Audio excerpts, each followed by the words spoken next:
अरविंद क्या हुआ? क्या हुआ बताओ ना कुछ। सब खत्म हो गया रे। पकिया को सुधारने की जिम्मेदारी ली थी और उसके मौत का जिम्मेदार बन गया। और जिस काशी को मारना चाहता था उसको मौत के मुंह से बचा के ले आया। दोस्त को मरवा डाला और दुश्मन को बचा डाला। अपनी ही नजरों में घिर गया हूं। अरविंद तुम्हें ऐसा क्यों लगता है? तुम इस बस्ती के भविष्य के लिए कुछ अच्छा करना चाहते हो और इतिहास गवाह है कोई भी अच्छा काम करने के लिए मुश्किलों का सामना करना पड़ता है। मैं मुश्किलों से नहीं भागूंगा, मुश्किलों को दौड़ा दौड़ा कर भगाऊंगा। मैंने तुम्हें कितना टाइम दिया था लेकिन कोई इंप्रूवमेंट दिखाई नहीं दे रहा है। मेरा प्लान न्यू फेडोरा को नंबर 1 बनाने का बिल्कुल भी नहीं है, बल्कि सैफ्रॉन से टाई अप करने का प्लान है।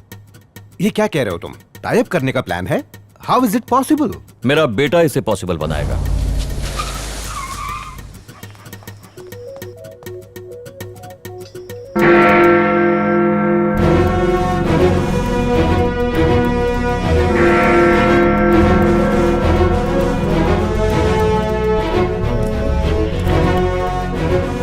हाय मिस्टर स्टीव, शुरुआत करूंगा सैफरन के स्वॉट एनालिसिस से, जो ये तय करेगा कि आपको एमडी से मिलना है या नहीं। आज इस बस्ती के 3 लोग मारे गए।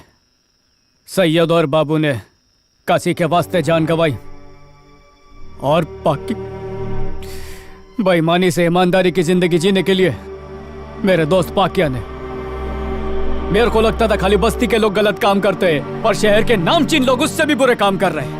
कोई मेहनत से काम करना सिखाता है, कोई शानपत्ती से काम करना सिखाता है, लेकिन कोई भी नेक काम करना नहीं सिखाता है। मैंने सोचा कि अपनी माली हालत अभी सुधार लेंगे तो हमारे बच्चों को किसी के आगे हाथ नहीं फैलाना पड़ेगा। गरीब आदमी क्या करेगा?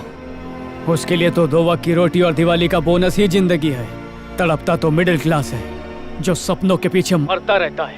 एक मिडिल क्लास वर्कर बन के कुछ दिनों के लिए मैं उनके बीच खुद रहा ताकि उनकी मेंटालिटी को मैं समझ पाऊं। अगर डिस्काउंट मिले तो वो जहर भी पी लेंगे। हम में ये परख होनी चाहिए कि कौन सा बिजनेसमैन हमसे अपना उल्लू सीधा करवा रहा है। मेरे पिता भले ही एमडी थे, लेकिन मैंने कभी उनका सहारा नहीं लिया। मैंने अपनी पहचान अपनी मेहनत से खुद बनाई है। तब जाकर सिर्फ सैफरॉन कंपनी को ही नहीं बल्कि पूरे फूड इंडस्ट्री को अच्छी तरह से समझ पाया। गरीब गलती करता है तो उसे खुद भुगतता है, पर जब अमीर गलती करता है तो पूरे समाज को भुगतना पड़ता है। अगर मेरा प्लान कामयाब रहा तो हम रोजाना उनके पर्स से 100 रुपया निकलवाएंगे। अनजाने में हो या जानबूझकर, जो चीज हजारों लोगों को नुकसान पहुंचाती है वो गलत दीजिए। कुछ देश की ताकत है बुद्धिमान लोग और कुछ की कमजोरी है बेवकूफ लोग। हमारे देश में ये लोग बड़ी तादाद में पाए जाते हैं। मैं बोला था मेहनत करेंगे तो आगे बढ़ेंगे। सही बोला था, हम मेहनत करेंगे और कोई और आगे बढ़ेगा। आप विदेशी होकर हिंदुस्तानियों को इतना जानते हैं, फिर मैं तो यही कहूँ आपसे ज्यादा जानूंगा ना। गरीबी से निकलने के चक्कर में टारगेट और डेडलाइन के भंवर में फंसा दिया है। बचत और खर्चे का सिलसिला खत्म ही नहीं होता। मेरी भी यही मजबूरी है। मैं भी गरीब है, पर मैं इस सिलसिले को तोड़ के रहेगा। आज से माझा टारगेट है इन लोगों को एहसास दिलाना कि विकास के नाम पे ये जिंदगियां उजाड़ रहे हैं। आज 1 अप्रैल है, मतलब अप्रैल फूल का दिन, और कोई मेरे को बोला था मैं दुनिया का सबसे बड़ा बेवकूफ है। मैं मानता है, पर 1 मई को मजदूर दिवस है और मैं साबित कर देगा कि मैं दुनिया का सबसे अच्छा मजदूर है। अगली बार जब मिलेंगे तो आपको ऐसा ऑफर दूंगा जिसे आप इनकार नहीं कर पाएंगे। कोई मेरा साथ दे या ना दे, मैंने कफन बांध लिया है।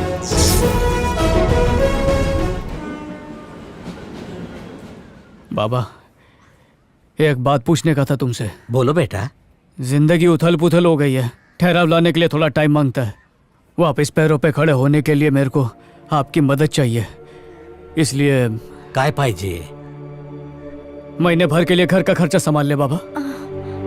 1 महीने के लिए मेरे को पाल ले। अरे बस इतनी सी बात, मैं सब संभाल लूंगा।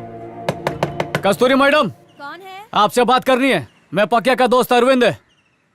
मुझे नहीं मिलना, जाओ। मैडम, मेरे दोस्त की मौत का और आपका कोई भारी कनेक्शन है, उसको जाने बिना जाऊंगा नहीं यहाँ से। आप दरवाजा खोलती है कि तोड़ डालूं मैं इसे? आपकी कंपनी के प्रोडक्ट्स मेरे बेटे को अच्छे लगते हैं। होम डिलीवरी हो सकती है? एड्रेस बोलिए, हो जाएगा मैडम। पाटलिपुत्र, गोरेगांव। सिद्धू, अंदर जाके खेलो ना, कितना तंग करते हो। आ गए आप? बहुत पंक्चुअल है। हेलो पकिया, कैसे हो पकिया? मैडम,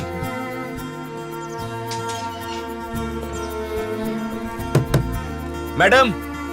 हाँ पकिया, हाँ मैडम। मैं जरा बिजी हूँ, सामान दरवाजे पर छोड़ना, मैं उठा लूंगी। और गमले के नीचे पैसे हैं।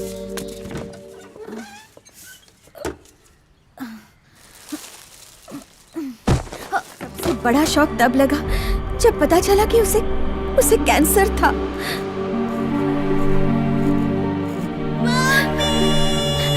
सिद्धू,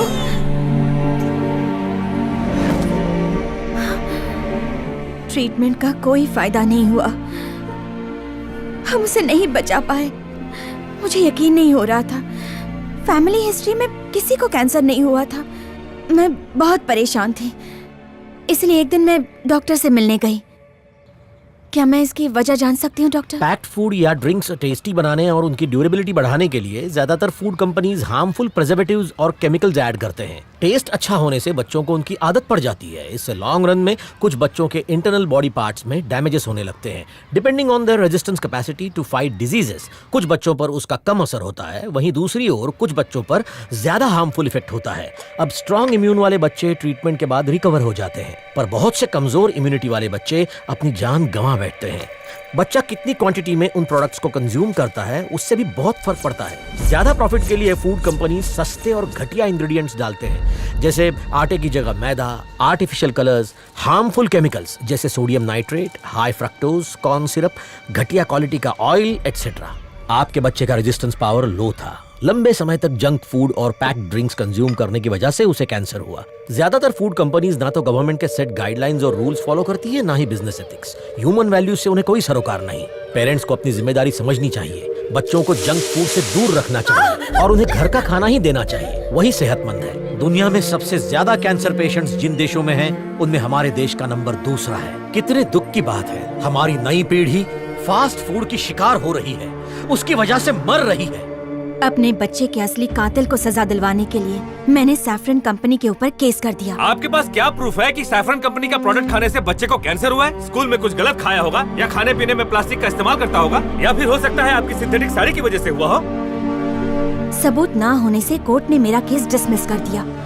कोई मेरा साथ देने वाला नहीं था। तब मैंने फैसला किया कि मैं खुद सबूत इकट्ठा करूंगी।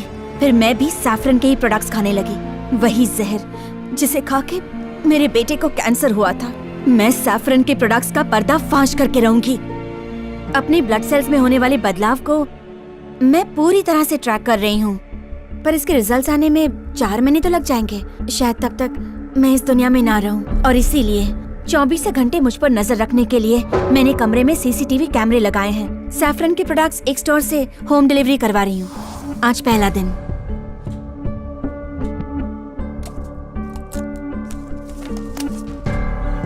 ये लो मैडम, चेक कर लो।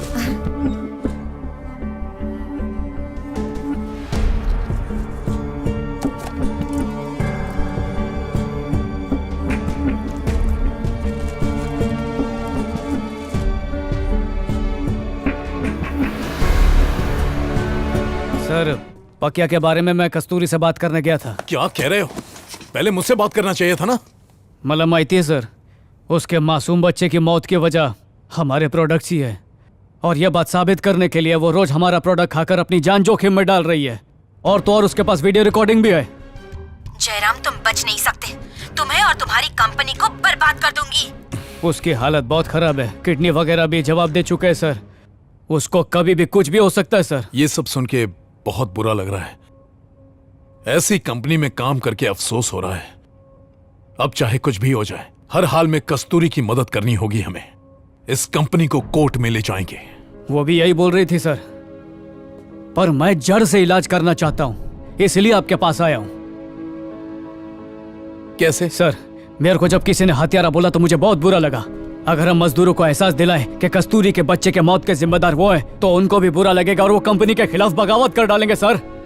आखिर ये जहर बनाने और बांटने का घिनौना काम मजदूरों के हाथों से तो करवाते। मजदूरी बदलाव की पहली सीढ़ी है सर। दिमाग ठिकाने पर नहीं है? क्या लगता है मजदूर बदलेगा? मजदूर इसमें हमारा साथ देगा? वो बोलेगा कि नहीं सर, मैं आपका साथ नहीं दूंगा। तब क्या करेगा तू?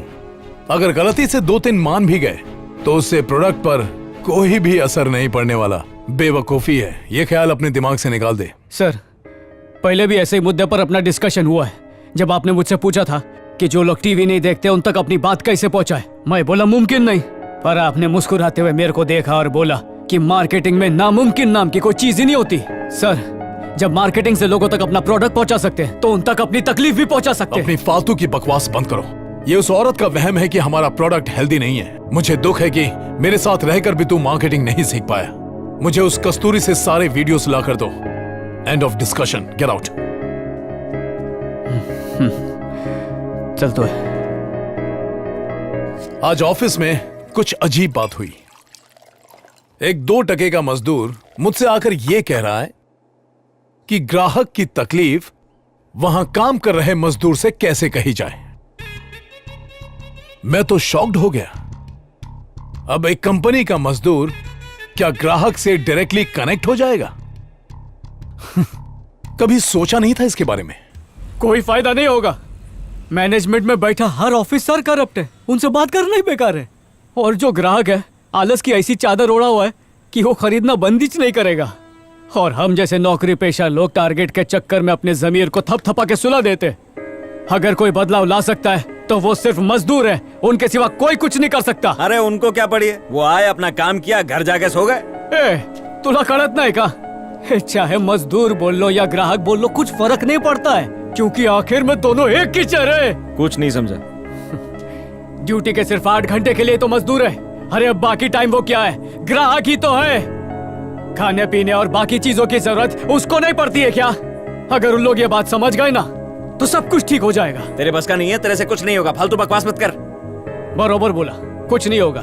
ना हम सुधरेंगे ना कुछ बदलेगा, सब ऐसे ही चलता आ रहा है। चलने दो इसको। पर मैंने आदि सर से सीखा है कि मार्केटिंग में इतनी ताकत है कि आप कुछ भी बदल सकते हो। ये बात भेजे में पत्थर की लकीर की तरह छप गई है। अब चाहे मेरा गुरु मेरा साथ न दे या कस्तूरी कमजोर पड़ जाए, मैं पीछे हटने वाला नहीं है। अच्छा ठीक है, हम लोग कल आराम से बात करें, अभी चलते हैं।